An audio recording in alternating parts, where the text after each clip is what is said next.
Bayangkan Anda sedang mendaki gunung, jalan terjal, bebatuan licin, dan udara semakin tipis. Dalam perjalanan ini, Anda membutuhkan seseorang yang dapat dipercaya, seseorang yang tidak akan meninggalkan Anda saat badai datang. Tetapi apa jadinya jika orang yang Anda percayai justru mendorong Anda jatuh? Marcus Aurelius pernah berkata, "Jangan biarkan jiwa Anda tergantung pada orang yang tidak dapat diandalkan." Hidup ini seperti perjalanan panjang, dan di sepanjang jalan kita akan bertemu banyak orang. Sebagian akan menjadi teman sejati, tetapi ada juga yang hanya berpura-pura berada di pihak kita. Mereka tersenyum di depan, tetapi di belakang, mereka siap menusuk kita kapan saja. Kepercayaan adalah salah satu hal paling berharga yang bisa kita berikan kepada seseorang. Tetapi memberikan kepercayaan kepada orang yang salah bisa menjadi malapetaka. Orang-orang seperti ini bisa menguras energi kita, menghancurkan semangat kita, dan menghambat pertumbuhan kita. Dalam filsafat Stoik, kita diajarkan untuk berpikir rasional, melihat sesuatu sebagaimana adanya, dan tidak tertipu oleh emosi sesaat. Maka dari itu, penting bagi kita untuk mengenali siapa yang benar-benar layak mendapatkan kepercayaan kita dan siapa yang seharusnya kita jauhi. Mari kita bahas 5 jenis orang yang tidak boleh Anda percayai dalam keadaan apapun. Mari kita mulai.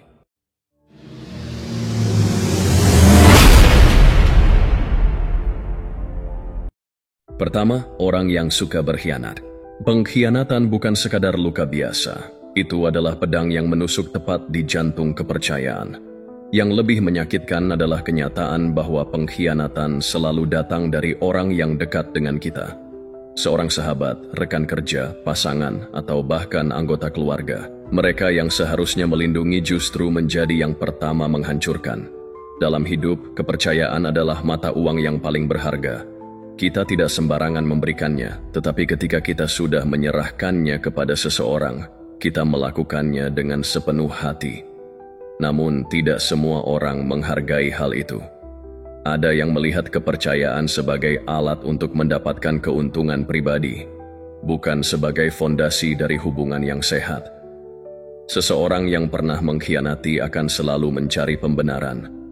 Mereka akan mengatakan bahwa mereka tidak punya pilihan, bahwa keadaan memaksa mereka, atau bahwa mereka juga korban dari situasi tertentu. Tetapi kebenarannya sederhana. Seseorang yang benar-benar menghargai kepercayaan tidak akan mengkhianati, apapun alasannya.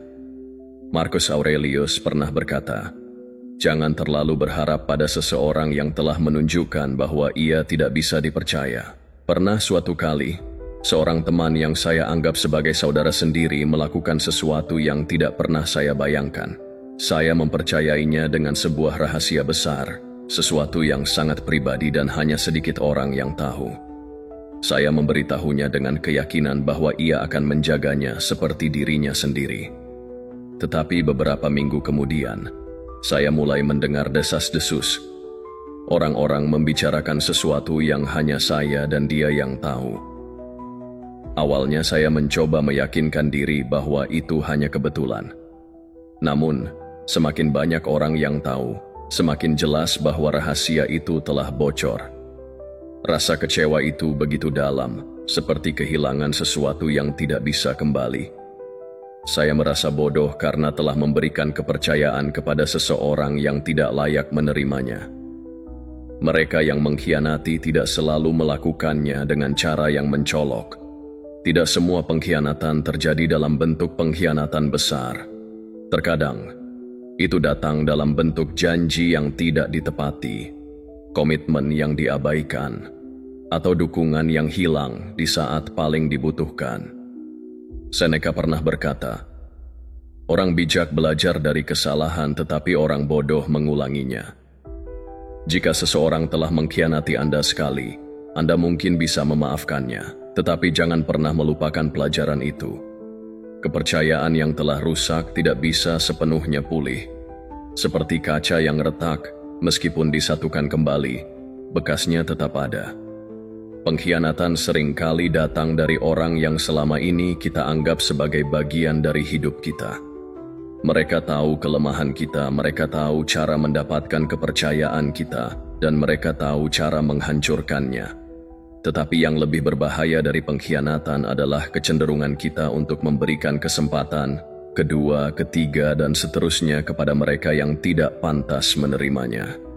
Banyak orang berpikir bahwa memutus hubungan dengan seorang pengkhianat adalah tindakan yang kejam, tetapi filsafat Stoik mengajarkan kita untuk melihat sesuatu secara rasional. Jika seseorang telah menunjukkan bahwa mereka tidak bisa dipercaya, mengapa kita harus terus mempertaruhkan kepercayaan kita? Seorang Stoik tidak menyimpan dendam, tetapi juga tidak bodoh. Refleksi terhadap pengalaman ini membuat saya memahami satu hal. Tidak semua orang yang tersenyum di hadapan kita benar-benar berada di pihak kita. Kita harus lebih waspada terhadap siapa yang kita percayai. Pengkhianatan bukan hanya tentang kehilangan kepercayaan pada orang lain, tetapi juga tentang bagaimana kita melihat diri sendiri. Apakah kita akan belajar dari kesalahan atau membiarkan diri kita jatuh ke lubang yang sama berulang kali? Dalam perjalanan hidup, kita akan bertemu banyak orang. Beberapa akan menjadi sekutu sejati, tetapi ada juga yang hanya berpura-pura. Kita tidak bisa menghindari setiap pengkhianatan, tetapi kita bisa belajar untuk mengenali tanda-tandanya lebih awal. Jangan biarkan satu pengalaman buruk membuat Anda kehilangan kepercayaan pada semua orang, tetapi juga jangan mudah memberikan kepercayaan Anda kepada mereka yang belum membuktikan diri layak menerimanya. Kepercayaan adalah hadiah yang berharga, dan tidak semua orang layak mendapatkannya. Kedua, orang yang suka berbohong. Kebohongan adalah racun yang perlahan-lahan merusak fondasi kepercayaan. Itu tidak selalu datang dalam bentuk dusta besar yang mencolok. Terkadang kebohongan hadir dalam bentuk kata-kata manis yang menenangkan, janji yang tidak pernah ditepati, atau fakta yang sengaja disembunyikan demi kepentingan pribadi. Yang membuat kebohongan berbahaya bukan hanya dampaknya terhadap orang lain, tetapi juga terhadap si pembohong itu sendiri. Karena sekali seseorang terbiasa berbohong, dia akan terus mencari alasan untuk melakukannya lagi dan lagi. Ada suatu masa ketika saya bekerja dengan seseorang yang sangat meyakinkan dalam ucapannya. Setiap kata-katanya terdengar jujur, seolah-olah tidak ada niat jahat di dalamnya.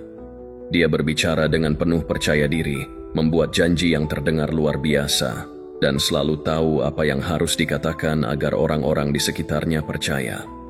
Saya menganggapnya sebagai kolega yang dapat diandalkan, seseorang yang bisa diajak bekerja sama dalam mencapai tujuan besar. Namun, seiring waktu berlalu, saya mulai menyadari pola yang tidak biasa dalam perilakunya. Dia sering datang dengan alasan mengapa sesuatu yang telah dijanjikannya belum juga terrealisasi. Ada saja hambatan yang membuatnya tidak bisa memenuhi kata-katanya. Pada awalnya saya mencoba memahami. Saya berpikir bahwa mungkin dia memang menghadapi kesulitan yang tidak bisa dihindari. Tetapi kemudian, saya mulai mendengar cerita yang berbeda dari orang lain. Ternyata, dia juga membuat janji-janji yang sama kepada banyak orang, dan tidak satu pun dari janji-janji itu yang benar-benar terpenuhi. Epictetus pernah berkata, "Jangan biarkan dirimu diperbudak oleh kata-kata manis seseorang. Lihatlah tindakannya." Kata-kata bisa dibuat-buat, tetapi tindakan adalah cerminan sejati dari karakter seseorang. Saya mulai lebih waspada dan mengamati bagaimana dia benar-benar bertindak di luar kata-katanya. Perlahan, kebohongannya mulai terungkap. Saya menemukan bukti bahwa dia tidak pernah berniat untuk memenuhi janjinya, bahwa setiap kata yang keluar dari mulutnya hanyalah alat untuk mendapatkan apa yang dia inginkan pada saat itu. Sejak saat itu, saya memahami satu hal penting. Pembohong tidak bisa dipercaya dalam keadaan apapun.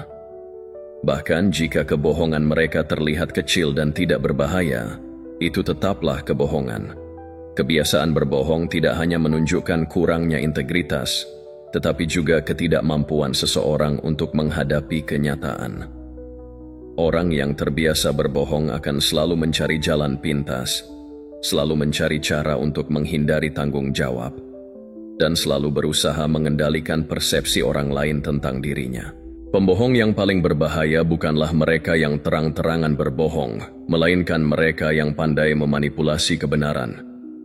Mereka yang hanya menceritakan setengah dari cerita, yang sengaja membiarkan fakta-fakta tertentu tersembunyi, atau yang mengemas kebohongan dalam bentuk yang terlihat masuk akal. Mereka tahu bagaimana berbicara dengan meyakinkan, bagaimana membuat orang lain merasa bersalah jika meragukan mereka, dan bagaimana menciptakan ilusi bahwa mereka adalah orang yang dapat dipercaya. Seneca mengingatkan kita, kejujuran adalah dasar dari semua hubungan yang sehat. Tanpa kejujuran, tidak ada fondasi yang kuat. Hubungan yang dibangun di atas kebohongan cepat atau lambat akan runtuh, entah karena kebenaran akhirnya terungkap atau karena kepercayaan yang telah hilang tidak bisa dikembalikan. Ketika kita menemukan seseorang yang terus-menerus berbohong, kita memiliki dua pilihan, menghadapinya dan meminta kejujuran, atau menjauh dan melindungi diri kita dari dampaknya. Filsafat Stoik mengajarkan kita untuk tidak membiarkan diri kita dikendalikan oleh emosi, tetapi juga tidak membiarkan diri kita tertipu oleh ilusi. Seorang Stoik tidak akan terus-menerus memberi kesempatan kepada pembohong, karena mereka tahu bahwa karakter seseorang ditentukan oleh pola perilaku mereka, bukan oleh satu atau dua kesalahan yang bisa dimaafkan. Jika seseorang telah berbohong kepada Anda sekali dan menunjukkan penyesalan yang tulus, mungkin masih ada harapan untuk perubahan. Tetapi jika seseorang terus-menerus mengulangi kebohongannya, mencari alasan, atau mencoba membalikkan keadaan seolah-olah Anda yang salah karena meragukannya, maka tidak ada alasan untuk tetap mempercayainya. Ada sebuah pepatah yang mengatakan, orang yang sekali berbohong akan selalu merasa perlu untuk berbohong lagi. Ini karena kebohongan jarang berdiri sendiri. Satu kebohongan seringkali membutuhkan kebohongan lain untuk menutupinya, dan sebelum disadari, pembohong telah terjebak dalam jaring kebohongannya sendiri. Refleksi dari pengalaman ini sangat jelas. Kepercayaan adalah sesuatu yang sulit dibangun dan mudah hancur. Begitu seseorang menunjukkan bahwa mereka tidak bisa dipercaya, kita tidak boleh memberikan mereka kesempatan berulang kali untuk mengecewakan kita lagi. Dalam perjalanan hidup kita akan selalu bertemu dengan orang-orang yang mencoba menutupi kebenaran dengan kebohongan. Tidak semua dari mereka melakukannya dengan niat jahat. Beberapa mungkin berbohong karena takut, karena merasa terpojok, atau karena ingin melindungi diri mereka sendiri. Tetapi alasan di balik kebohongan tidak mengubah fakta bahwa itu tetaplah sebuah kebohongan. Filsafat Stoik mengajarkan kita untuk melihat realitas sebagaimana adanya, bukan sebagaimana yang ingin kita percayai. Jika kita ingin hidup dengan damai dan memiliki hubungan yang bermakna, kita harus dikelilingi oleh orang-orang yang jujur, bukan mereka yang hanya mengatakan apa yang ingin kita dengar. Jadi, ketika Anda berhadapan dengan seseorang yang terus-menerus berbohong, tanyakan pada diri Anda, apakah orang ini benar-benar pantas mendapatkan tempat dalam hidup saya? Ataukah mereka hanya akan terus merusak kepercayaan yang telah saya bangun dengan susah payah?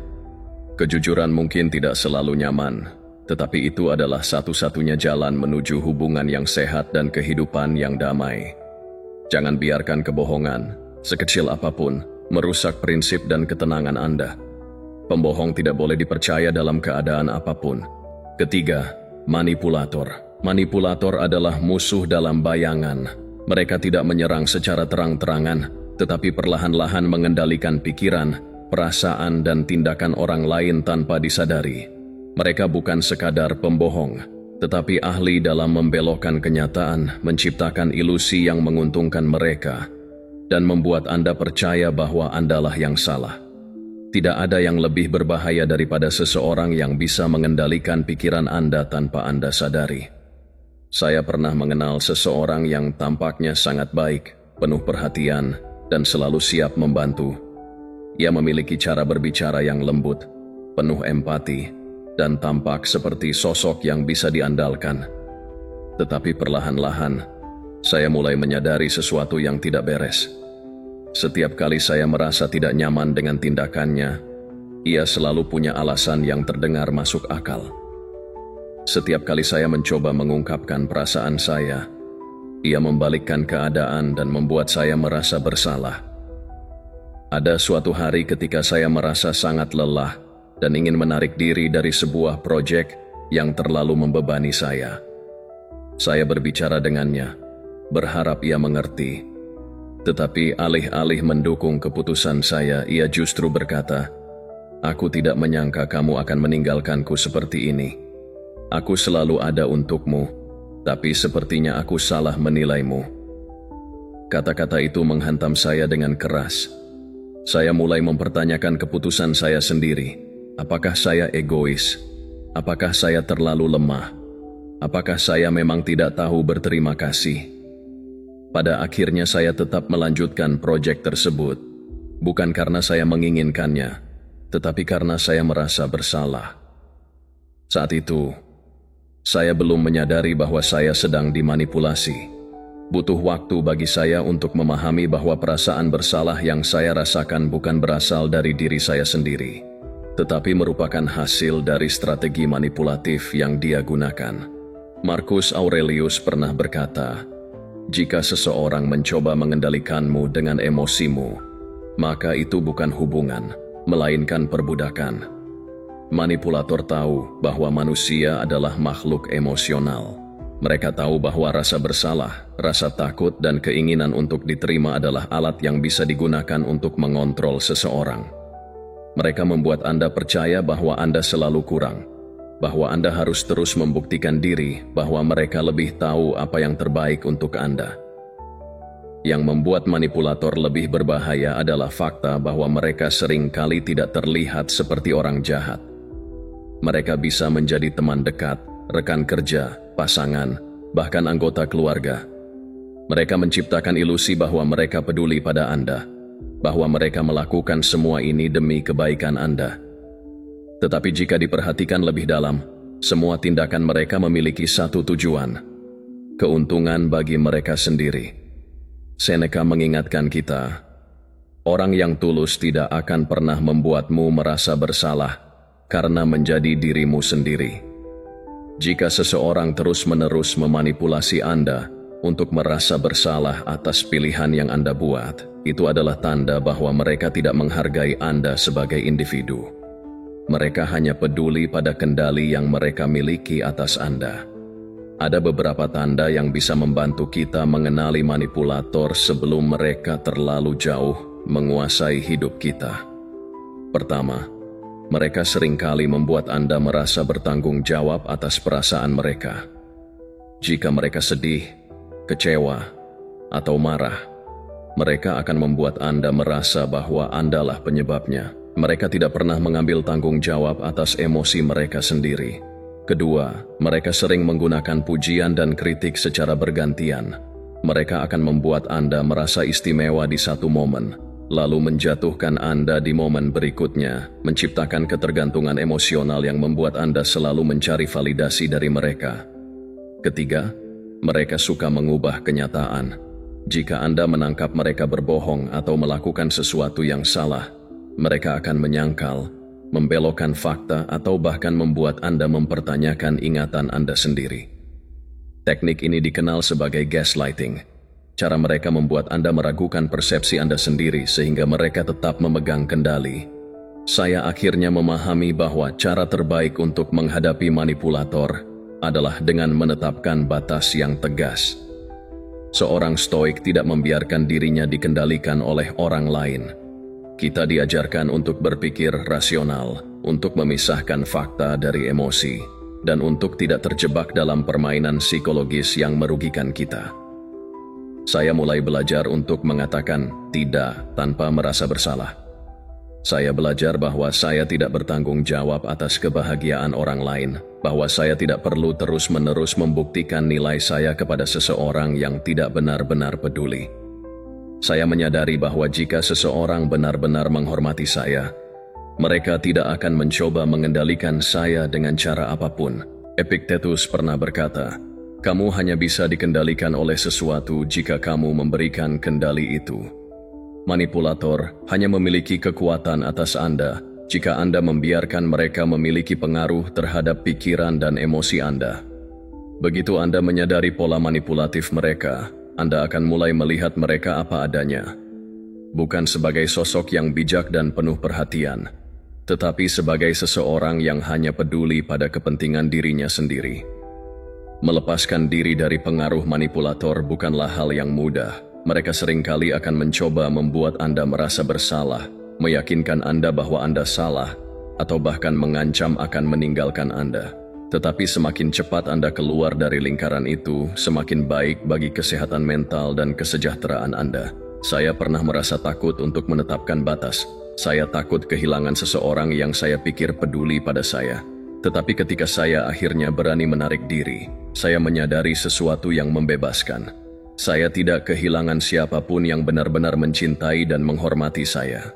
Saya hanya kehilangan seseorang yang selama ini mencoba mengendalikan saya. Dalam hidup, kita harus memilih dengan bijak siapa yang kita izinkan masuk ke dalam dunia kita. Kita harus belajar untuk mengenali siapa yang benar-benar mendukung pertumbuhan kita, dan siapa yang hanya ingin mengendalikan kita. Manipulator tidak boleh dipercaya dalam keadaan apapun. Mereka bukan teman sejati, bukan rekan yang tulus, dan bukan seseorang yang layak mendapatkan tempat dalam hidup kita. Hidup ini terlalu singkat untuk dihabiskan bersama orang-orang yang membuat kita merasa kecil, bersalah, atau tidak cukup baik. Jangan biarkan siapapun mengendalikan Anda. Anda adalah pemilik hidup Anda sendiri. Anda yang menentukan arah dan pilihan yang akan Anda ambil. Jangan serahkan kendali itu kepada siapapun yang tidak benar-benar peduli pada Anda. Keempat, orang yang suka menghasut. Ada orang yang tampaknya tidak pernah bisa merasa cukup. Mereka selalu menginginkan lebih banyak perhatian, lebih banyak keuntungan, lebih banyak pujian. Mereka tidak peduli dengan batasan, etika, atau bagaimana tindakan mereka memengaruhi orang lain. Mereka hanya peduli pada satu hal, diri mereka sendiri. Orang-orang semacam ini dikenal sebagai sosok yang egois, dan mereka adalah salah satu tipe manusia yang paling berbahaya dalam hidup kita. Saya pernah bekerja dengan seseorang yang memiliki ambisi besar. Tidak ada yang salah dengan ambisi. Bahkan, ambisi adalah sesuatu yang bisa membawa seseorang menuju kesuksesan. Namun, ada perbedaan besar antara ambisi yang sehat dan ambisi yang beracun. Ambisi sehat mendorong seseorang untuk berkembang, tetapi ambisi beracun membuat seseorang rela mengorbankan siapa saja demi mencapai tujuannya. Pada awalnya, saya mengaguminya. Dia tampak begitu percaya diri, memiliki visi yang kuat dan tahu bagaimana mendapatkan apa yang diinginkannya. Tetapi semakin saya mengenalnya, semakin saya menyadari bahwa segala sesuatu selalu berpusat pada dirinya sendiri. Jika ada sesuatu yang menguntungkan dirinya, dia akan melakukannya tanpa berpikir dua kali. Bahkan jika itu merugikan orang lain. Jika ada sesuatu yang tidak membawa manfaat langsung baginya, dia akan mengabaikannya. Tidak peduli seberapa penting hal itu bagi orang lain. Marcus Aurelius pernah berkata, kehidupan yang baik bukanlah tentang mendapatkan yang paling banyak, tetapi tentang memberi yang paling banyak. Tetapi bagi orang yang hanya peduli pada dirinya sendiri, konsep memberi adalah sesuatu yang asing. Mereka melihat dunia dalam bentuk transaksi. Jika mereka tidak mendapatkan sesuatu sebagai balasannya, maka itu tidak layak dilakukan. Suatu ketika, saya berada dalam situasi di mana saya membutuhkan sedikit bantuan. Bukan sesuatu yang besar, hanya bantuan kecil yang bisa dilakukan dengan mudah. Tetapi ketika saya meminta bantuannya, reaksinya mengejutkan saya. Dia tidak menolak secara langsung, tetapi dia mulai mencari-cari alasan, berbicara tentang betapa sibuknya dirinya, betapa banyak hal yang harus dia lakukan, seolah-olah membantu saya akan menjadi beban besar baginya. Namun, saat dia membutuhkan sesuatu, sikapnya berubah total. Dia akan datang dengan wajah penuh senyuman, berbicara dengan nada yang lembut, dan membuat permintaannya terdengar seperti sesuatu yang seharusnya saya lakukan tanpa pikir panjang. Jika saya ragu-ragu, dia akan berkata, "Aku selalu ada untukmu, jadi kupikir kamu juga bisa sedikit membantuku kali ini." Kata-kata itu membuat saya terdiam. Saya mulai mempertanyakan, apakah saya terlalu egois jika menolak? Tetapi kemudian saya sadar, dia tidak pernah benar-benar ada untuk saya. Dia hanya ada ketika itu menguntungkan dirinya. Saya telah jatuh ke dalam perangkapnya, mempercayai bahwa ada timbal balik dalam hubungan ini, padahal kenyataannya, semua hanya berjalan satu arah. Seneca pernah mengatakan, orang yang hanya mencari keuntungan bagi dirinya sendiri, tidak pernah benar-benar memiliki teman, hanya sekadar alat. Itulah yang saya rasakan, bukan sebagai seseorang yang dihargai, tetapi sebagai alat yang digunakan ketika dibutuhkan. Orang-orang yang egois seringkali sangat pandai dalam menyembunyikan sifat asli mereka. Mereka bisa tampak peduli, bisa berbicara dengan penuh empati, dan bisa membuat Anda merasa bahwa mereka benar-benar memperhatikan Anda. Tetapi jika diperhatikan lebih dalam, Anda akan melihat pola yang sama. Mereka hanya hadir ketika mereka membutuhkan sesuatu, dan menghilang ketika Anda membutuhkan mereka. Mereka tidak mengenal kata pengorbanan kecuali jika itu memberikan keuntungan bagi mereka. Mereka tidak akan pernah melakukan sesuatu hanya karena itu adalah hal yang benar untuk dilakukan. Selalu ada motif tersembunyi di balik tindakan mereka. Orang yang seperti ini tidak hanya berbahaya dalam hubungan pribadi, tetapi juga dalam dunia profesional. Mereka akan mengambil kredit atas kerja keras orang lain, akan menggunakan orang lain sebagai batu loncatan, dan tidak akan ragu untuk meninggalkan siapa saja begitu mereka tidak lagi memiliki nilai bagi mereka.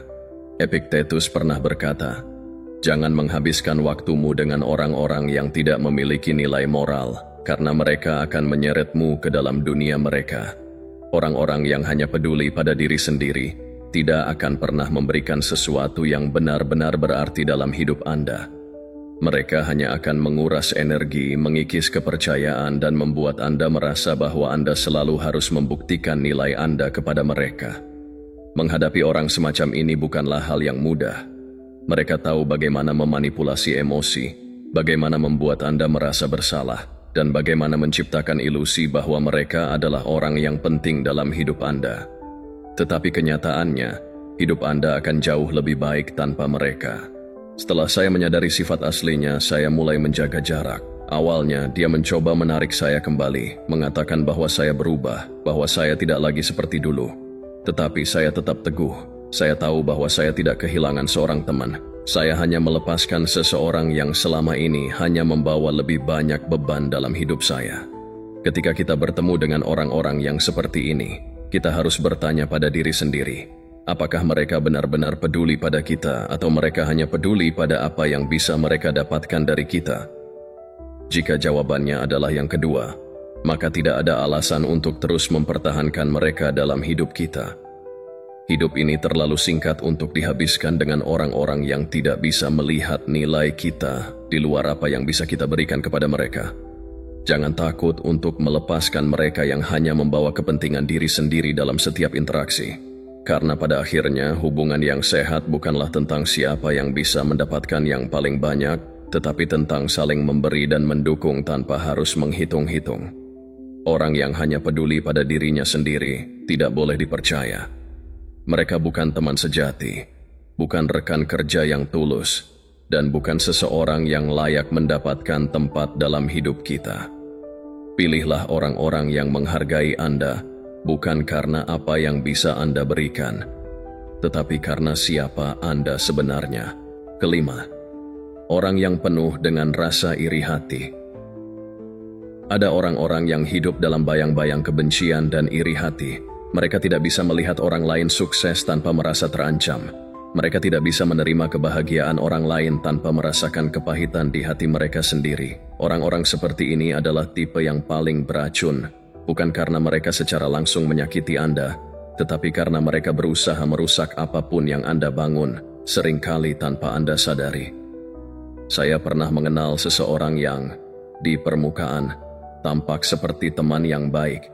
Dia selalu ada dalam momen-momen sulit saya, memberikan kata-kata yang tampaknya menenangkan. Tetapi ada sesuatu yang aneh. Setiap kali saya berbagi kabar baik, reaksinya terasa datar.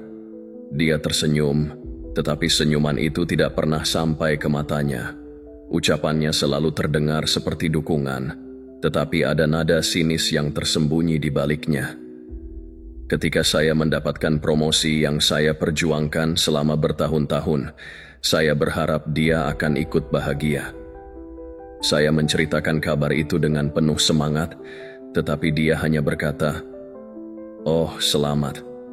Aku juga sebenarnya sedang mempertimbangkan promosi di tempatku, tapi aku tidak ingin terlalu memaksa.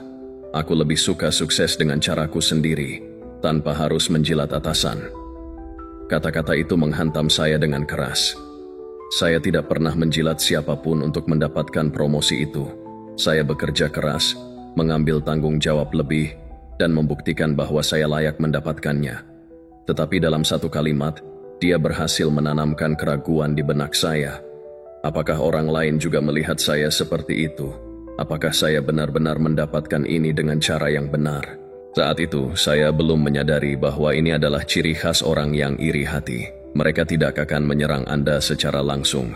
Mereka tidak akan mengatakan bahwa mereka membenci kesuksesan Anda. Sebaliknya, mereka akan menanam benih keraguan, meremehkan pencapaian Anda dengan cara yang halus, atau bahkan mencoba mengalihkan perhatian Anda dari keberhasilan yang seharusnya Anda rayakan. Marcus Aurelius pernah berkata, "Jangan biarkan kebencian orang lain menguasai hatimu. Mereka membakar diri mereka sendiri dengan apinya sendiri." Orang yang dipenuhi rasa iri tidak akan pernah menemukan kedamaian, karena kebahagiaan mereka bergantung pada kegagalan orang lain. Seneca juga mengingatkan kita, iri hati adalah bentuk penderitaan yang bodoh. Orang yang iri tidak menyadari bahwa kebahagiaan sejati tidak datang dari melihat orang lain jatuh, tetapi dari menemukan kepuasan dalam diri sendiri. Tetapi karena mereka tidak bisa merasakan itu, mereka justru mencoba menarik orang lain turun ke level mereka. Orang-orang seperti ini sangat berbahaya karena mereka bisa menyamar sebagai teman. Mereka bisa menjadi kolega, anggota keluarga, atau bahkan pasangan. Mereka mungkin tidak secara terbuka menunjukkan kebencian mereka, tetapi mereka akan selalu berusaha menghambat langkah Anda dengan cara yang halus, memberikan kritik yang meremehkan, menyebarkan keraguan, atau bahkan berusaha menggagalkan rencana Anda secara diam-diam. Saya pernah mengalami momen di mana saya akhirnya menyadari siapa dia sebenarnya. Ada sebuah kesempatan besar dalam hidup saya, sesuatu yang saya impikan selama bertahun-tahun. Ketika saya berbicara dengannya, saya berharap mendapatkan dukungan. Tetapi yang saya dapatkan justru kebalikannya. "Kamu yakin ingin mengambil kesempatan itu?" katanya dengan nada yang hampir terdengar peduli. "Maksudku, itu memang menarik, tapi kamu harus berpikir 2 kali. Kalau gagal, kamu bisa kehilangan segalanya. Aku hanya tidak ingin melihatmu kecewa nantinya." Kata-kata itu membuat saya ragu. Saya hampir tidak jadi mengambil kesempatan itu.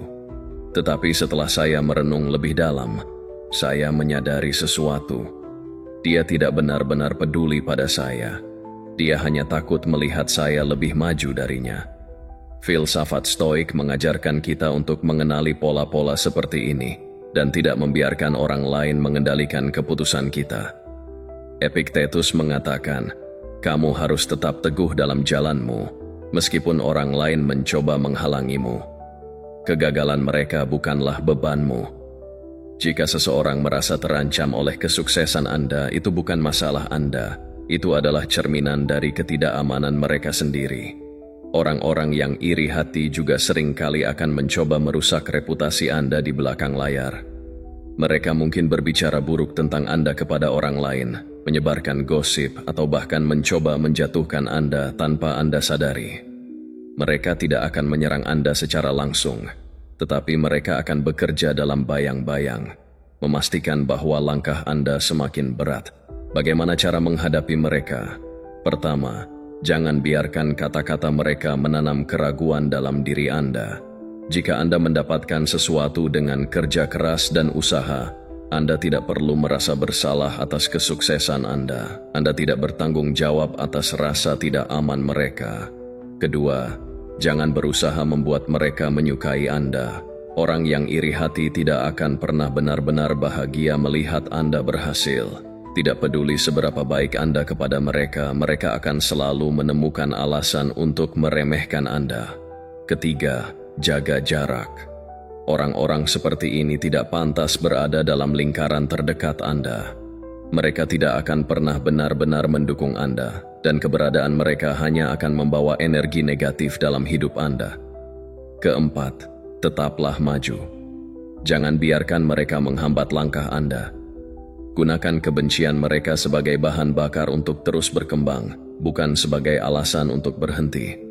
Saya akhirnya belajar untuk tidak terlalu peduli dengan pendapat orang-orang seperti ini. Saya berhenti mencari validasi dari mereka. Saya berhenti berbagi impian saya dengan mereka. Saya berhenti membiarkan mereka memiliki tempat dalam hidup saya. Ketika saya berhasil mencapai tujuan saya melihat reaksi mereka, dan itu mengkonfirmasi semua yang sudah saya duga. Mereka tidak pernah benar-benar ingin melihat saya sukses, tetapi saat itu saya sudah tidak peduli lagi. Saya tidak membutuhkan pengakuan mereka karena saya tahu bahwa saya sudah berjalan di jalan yang benar. Orang yang iri hati dan penuh kebencian tidak boleh dipercaya. Mereka bukan pendukung Anda, bukan teman sejati, dan bukan orang yang layak ada dalam perjalanan Anda. Jangan biarkan mereka menghambat langkah Anda. Tetap maju, tetap percaya diri, dan jangan pernah meminta izin kepada siapapun untuk menjadi diri Anda yang terbaik. Keenam, orang yang tak pernah menghormati janji dan komitmen. Dalam hidup, kepercayaan adalah fondasi dari setiap hubungan, baik itu pertemanan, hubungan profesional, atau bahkan hubungan keluarga. Tanpa kepercayaan, segalanya runtuh. Namun, ada tipe orang yang dengan mudahnya melanggar janji, mengabaikan komitmen, dan mengkhianati kepercayaan yang telah diberikan kepada mereka. Mereka mungkin tidak berbohong secara terang-terangan, tetapi mereka juga tidak pernah menepati kata-kata mereka. Orang-orang seperti ini adalah tipe yang tidak boleh dipercaya dalam keadaan apapun. Saya pernah bekerja sama dengan seseorang yang pada awalnya tampak seperti rekan yang dapat diandalkan. Ia selalu berbicara dengan penuh keyakinan, membuat janji-janji besar, dan meyakinkan saya bahwa kami sedang berjalan ke arah yang sama. Saya percaya padanya. Saya mengandalkan ucapannya. Saya merasa aman dalam keyakinan bahwa dia akan menepati apa yang telah disepakati. Tetapi seiring waktu, saya mulai menyadari pola yang berulang, janji yang tidak ditepati, alasan yang terus-menerus muncul, dan tanggung jawab yang selalu dialihkan ke orang lain. Ada satu momen yang menjadi titik balik bagi saya. Kami sedang mengerjakan sebuah proyek besar, sesuatu yang membutuhkan komitmen dan kerja sama penuh. Ia berjanji bahwa ia akan menangani bagian yang menjadi tanggung jawabnya, dan saya percaya. Saya mengatur jadwal, menyesuaikan langkah, dan memastikan bahwa semua berjalan sesuai rencana. Namun, saat tenggat waktu semakin dekat, ia menghilang. Tidak ada kabar, tidak ada pesan, dan tidak ada pembaruan tentang pekerjaannya. Ketika saya akhirnya berhasil menghubunginya, jawabannya selalu sama. "Maaf, aku sibuk. Aku akan menyelesaikannya segera." Tetapi segera itu tidak pernah terjadi. Saya terpaksa mengambil alih pekerjaannya, mengorbankan waktu dan energi saya sendiri untuk memastikan proyek tetap berjalan. Dan ketika akhirnya proyek itu selesai, ia kembali seperti tidak pernah terjadi apa-apa, dengan senyuman dan kata-kata manis yang membuat seolah-olah semuanya baik-baik saja. Marcus Aurelius pernah berkata, "Ucapan tanpa tindakan hanyalah kebohongan yang dibungkus dalam kata-kata indah." Orang yang tidak menghormati janji mereka bukan hanya tidak bisa diandalkan, tetapi juga menunjukkan kurangnya rasa hormat terhadap orang lain. Mereka membuat Anda percaya bahwa mereka akan ada di sana, hanya untuk kemudian menghilang ketika Anda paling membutuhkannya. Seneca juga mengingatkan kita, seorang manusia dinilai bukan dari apa yang ia katakan, tetapi dari apa yang ia lakukan. Kita bisa saja mendengar janji-janji yang indah, tetapi jika tidak ada tindakan nyata di baliknya, janji itu tidak lebih dari sekadar angin kosong. Yang membuat orang seperti ini lebih berbahaya adalah fakta bahwa mereka seringkali tidak terlihat sebagai pembohong. Mereka tidak mengatakan sesuatu yang sepenuhnya salah. Mereka hanya tidak pernah benar-benar menindaklanjutinya. Mereka tidak mengingkari janji secara terang-terangan, tetapi mereka juga tidak pernah menepatinya. Mereka hidup di dalam zona abu-abu, membuat orang lain berharap dan menunggu, hanya untuk akhirnya dikecewakan berulang kali. Saya pernah berpikir bahwa mungkin masalahnya ada pada saya. Mungkin saya terlalu menuntut. Mungkin saya terlalu tidak sabar. Mungkin saya harus lebih pengertian. Tetapi semakin lama saya membiarkan hal ini terjadi, semakin saya menyadari bahwa bukan saya yang bermasalah. Orang yang menghormati janji dan komitmennya tidak akan membuat Anda merasa ragu setiap saat. Mereka tidak akan terus-menerus memberikan alasan.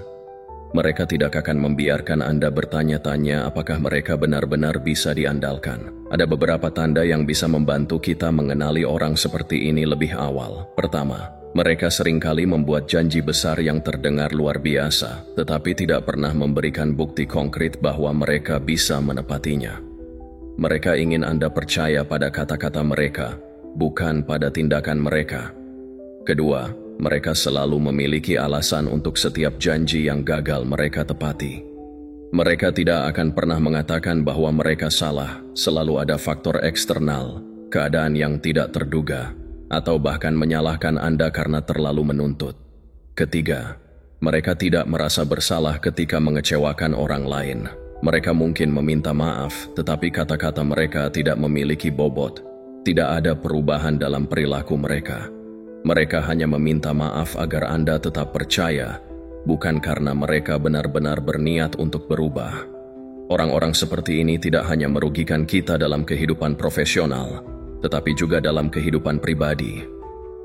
Bayangkan memiliki teman yang selalu berjanji untuk ada di sana ketika Anda membutuhkannya, tetapi setiap kali Anda meminta bantuan, dia menghilang.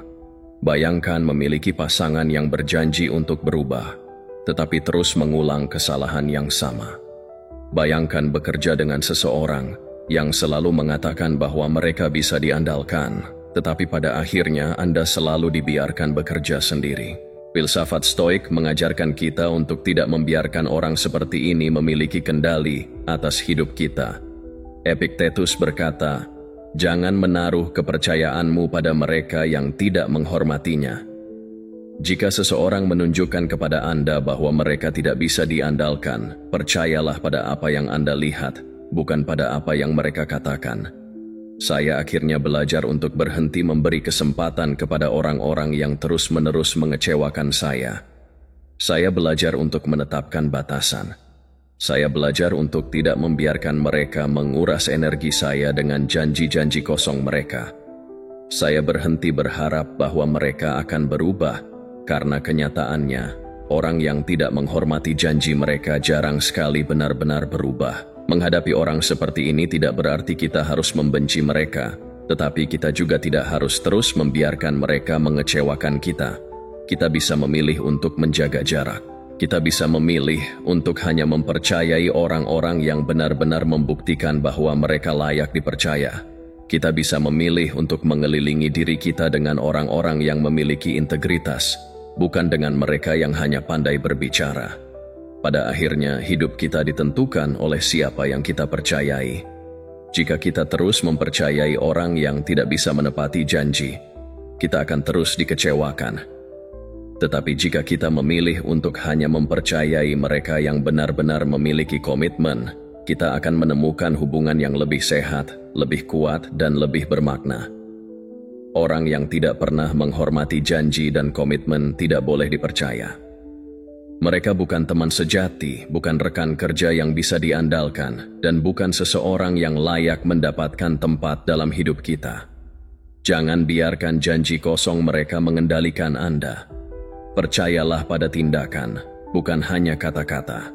Ketujuh, orang yang tidak pernah bertanggung jawab atas kesalahannya. Di dunia ini ada orang yang selalu menemukan cara untuk menghindari tanggung jawab. Mereka bisa melakukan kesalahan yang jelas, tetapi entah bagaimana mereka selalu berhasil menyalahkan orang lain. Bagi mereka, kegagalan bukanlah cerminan dari tindakan mereka sendiri, melainkan akibat dari faktor eksternal, situasi, orang lain, atau bahkan nasib buruk.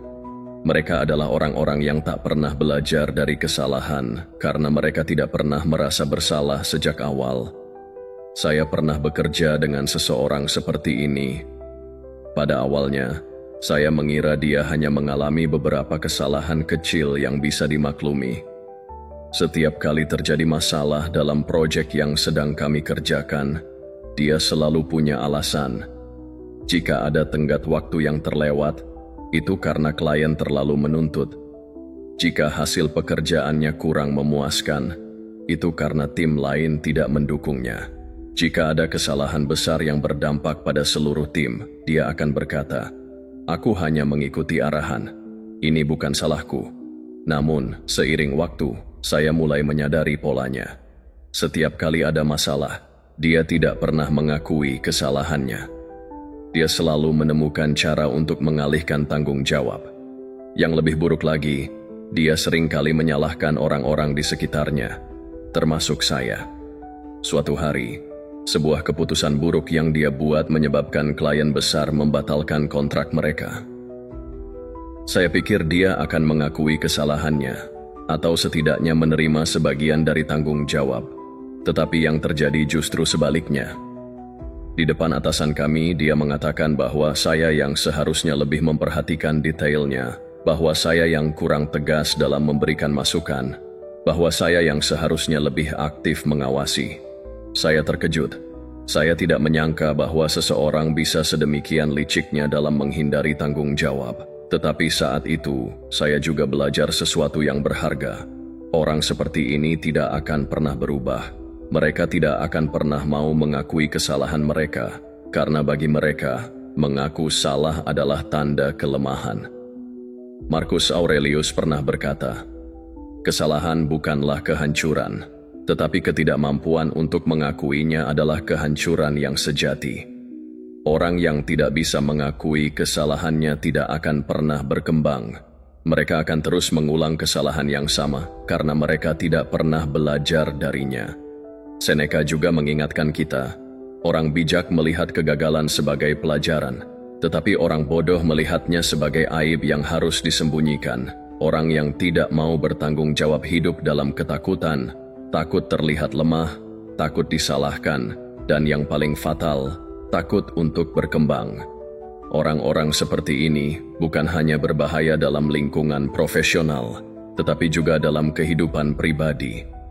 Mereka adalah pasangan yang selalu menyalahkan Anda ketika ada masalah dalam hubungan, teman yang hanya mengakui keberhasilan, tetapi tidak pernah mengakui kesalahan, atau anggota keluarga yang selalu merasa dirinya benar dan menganggap orang lain sebagai sumber masalah. Saya pernah memiliki teman dekat yang juga memiliki sifat ini. Dalam setiap perselisihan, dia selalu punya alasan untuk membenarkan tindakannya. Jika dia berkata sesuatu yang menyakitkan, dia akan berkata, "Aku hanya bercanda, kamu yang terlalu sensitif." Jika dia tidak menepati janji, dia akan berkata, "Aku sibuk, kamu harusnya lebih pengertian." Jika saya tersinggung oleh sikapnya, dia akan berkata, "Kenapa kamu selalu mencari kesalahanku? Aku kan nggak sengaja." Lama-kelamaan, saya mulai merasa bahwa mungkin sayalah yang salah. Mungkin saya terlalu menuntut, terlalu sensitif, atau terlalu tidak pengertian. Tetapi ketika saya berbicara dengan orang lain yang juga mengenalnya, saya mulai menyadari bahwa dia melakukan hal yang sama kepada semua orang. Dia tidak pernah salah, dia selalu menemukan cara untuk membalikkan keadaan dan membuat orang lain merasa bersalah. Epictetus pernah berkata, orang yang tidak mau bertanggung jawab akan terus hidup dalam kebohongan. Dia berbohong pada orang lain, tetapi yang lebih parah, dia berbohong pada dirinya sendiri. Orang seperti ini berbahaya karena mereka tidak hanya merusak diri mereka sendiri, tetapi juga orang-orang di sekitar mereka.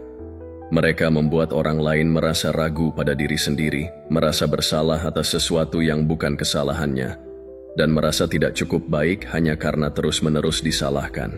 Bagaimana cara mengenali orang seperti ini sejak awal? Pertama, perhatikan bagaimana mereka bereaksi terhadap kesalahan kecil. Jika mereka selalu memiliki alasan dan tidak pernah berkata, "Ya, itu salahku, aku akan memperbaikinya," itu adalah tanda bahaya. Kedua, lihat bagaimana mereka berbicara tentang kegagalan masa lalu mereka. Apakah mereka selalu menyalahkan orang lain? Apakah mereka tidak pernah mengakui bahwa mereka juga memiliki andil dalam kegagalan tersebut? Jika iya, maka mereka adalah tipe orang yang akan selalu menghindari tanggung jawab. Ketiga, perhatikan apakah mereka sering membuat Anda merasa bersalah atas sesuatu yang bukan salah Anda. Orang yang tidak mau bertanggung jawab seringkali sangat pandai dalam membalikkan keadaan dan membuat orang lain merasa bersalah atas kesalahan mereka sendiri. Bagaimana cara menghadapi mereka? Pertama, jangan terjebak dalam permainan mereka. Jangan biarkan mereka membuat Anda merasa bersalah atas sesuatu yang bukan tanggung jawab Anda. Jika Anda tahu bahwa Anda tidak salah, tetaplah pada keyakinan itu. Kedua, jangan berharap mereka akan berubah. Orang yang telah lama hidup dalam kebiasaan menghindari tanggung jawab jarang sekali berubah, kecuali mereka benar-benar memiliki kesadaran yang kuat. Ketiga, batasi interaksi Anda dengan mereka, terutama jika mereka mulai merugikan Anda. Dalam lingkungan kerja, pastikan semua tugas dan tanggung jawab terdokumentasi dengan jelas agar tidak ada celah bagi mereka untuk menyalahkan Anda. Dalam hubungan pribadi, tetapkan batasan yang sehat agar Anda tidak terus-menerus menjadi korban permainan mereka. Saya akhirnya belajar untuk tidak lagi mengharapkan permintaan maaf dari orang-orang seperti ini. Saya berhenti berharap bahwa mereka akan tiba-tiba menyadari kesalahan mereka dan berubah. Sebaliknya, saya memilih untuk menjaga jarak. Saya memilih untuk tidak lagi membiarkan mereka memengaruhi rasa percaya diri saya. Hidup ini terlalu singkat untuk terus berurusan dengan orang yang tidak pernah bisa bertanggung jawab. Kita harus mengelilingi diri kita dengan orang-orang yang memiliki integritas, yang berani mengakui kesalahan mereka, dan yang mau belajar serta berkembang dari pengalaman mereka. Orang yang tidak pernah bertanggung jawab atas kesalahannya bukanlah orang yang bisa dipercaya. Mereka akan selalu mencari kambing hitam, dan pada akhirnya, Anda yang akan menjadi korban jika terus berada di sekitar mereka. Jangan biarkan mereka mengendalikan hidup Anda. Pilihlah untuk berada di sekitar orang-orang yang jujur, bertanggung jawab, dan berani menghadapi kenyataan, karena merekalah yang benar-benar layak dipercaya. Dalam hidup, kepercayaan adalah mata uang yang paling berharga. Siapa yang kita percayai akan menentukan arah perjalanan kita. Apakah kita berkembang atau justru terperangkap dalam lingkaran toksisitas yang menguras energi dan merusak mental. Kita tidak bisa menghindari orang-orang yang manipulatif, egois, dan tidak bisa dipercaya. Tetapi kita selalu memiliki pilihan. Membiarkan mereka tetap ada dalam hidup kita, atau menjauh demi ketenangan dan pertumbuhan pribadi. Filsafat Stoik mengajarkan kita untuk fokus pada apa yang bisa kita kendalikan. Kita tidak bisa mengubah orang lain, tetapi kita bisa memilih siapa yang layak mendapat kepercayaan kita. Mulailah dengan memperhatikan pola, bukan hanya kata-kata. Percayalah pada tindakan, bukan janji kosong. Jangan takut untuk melepaskan orang-orang yang merugikan Anda, karena lebih baik berjalan sendiri daripada berjalan bersama mereka yang akan menusuk Anda di tengah jalan. Hiduplah dengan integritas, jujurlah pada diri sendiri, dan kelilingi diri dengan orang-orang yang benar-benar berharga. Kepercayaan adalah hadiah yang harus diberikan dengan bijak. Terima kasih telah menyimak video ini. Semoga Anda selalu dikelilingi oleh orang-orang yang tulus dan bisa dipercaya.